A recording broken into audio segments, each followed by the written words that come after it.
साथियों नमस्कार, मैं एडवोकेट प्रमोद कुमार फिर एक बार आपसे मुखातिब हूं लॉयर्स एनसीआर पर, जहां पर मिलती है आपको कानून की तमाम जानकारी और लीगल एक्सपर्ट एडवाइस। दोस्तों, आज मैं बात कर रहा हूं एक अपने ऐसे क्लाइंट का जो ये घटना आज से 5-6 दिन पहले की है।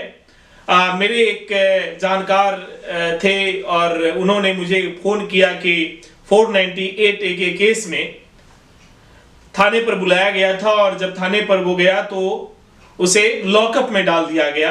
उसकी वाइफ ने 498 ए और डाउरी एक्ट में इस तरह के कई कंप्लेंट करी हुई थी और कई बार पुलिस वालों ने फोन किया, लेकिन वो बिहार का रहने वाला था, यहाँ पर नहीं था, इस वजह से वो नहीं आ पाया। लेकिन जैसे वो दिल्ली आया, पुलिस को संपर्क किया और पुलिस ने बुलाया पूछताछ के लिए और वहां पर उसको बैठा लिया, बल्कि कस्टडी में ले लिया, उसका ये कहना था। मेरे को ये जानकारी मिली, मैंने जो है एसएचओ को फोन लगाया, एसएचओ से पूछा कि आपने किस हैसियत से उसे अरेस्ट किया है, क्या ऐसा प्रावधान है कि जिसमें 7 साल से कम की सजा है उसमें आप अरेस्ट कर सकते हैं।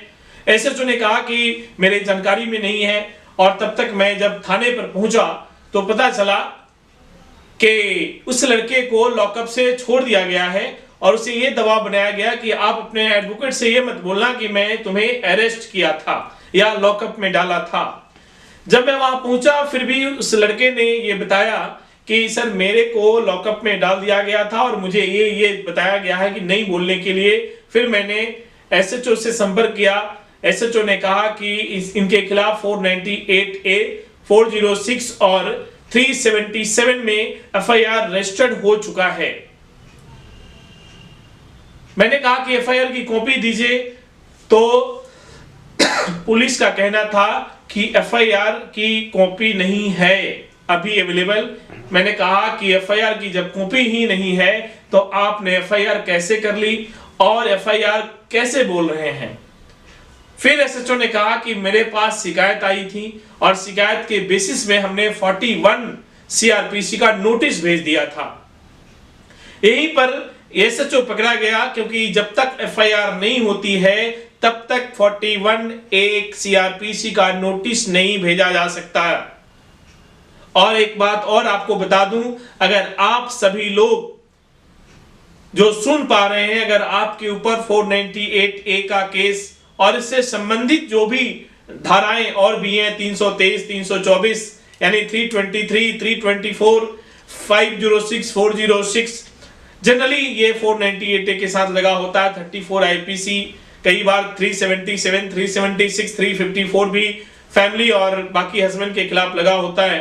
तो ऐसा कोई भी सेक्शन 498 ए के साथ लगा हो और अगर उसमें सजा 7 साल से कम का है तो अर्नेश कुमार में साफ साफ गाइडलाइन दी गई है, जो कि सुप्रीम कोर्ट का लैंडमार्क जजमेंट है डाउरी के लिए, डाउरी प्रताड़ित करने के लिए आप कह सकते हैं 498 ए के केस में, कि किसी भी आरोपी को, किसी भी एक्यूज को अरेस्ट नहीं किया जा सकता 498 ए के केस में, जिसमें भी 7 साल से कम का सजा है। ऐसा कोई भी सेक्शन उसके साथ लगा हो और अगर 7 ईयर से कम 7 ईयर्स तक का उसमें इम्प्रिजनमेंट है तो ऐसे केस में पुलिस अरेस्ट नहीं कर सकती विदाउट रीजनेबल कॉज।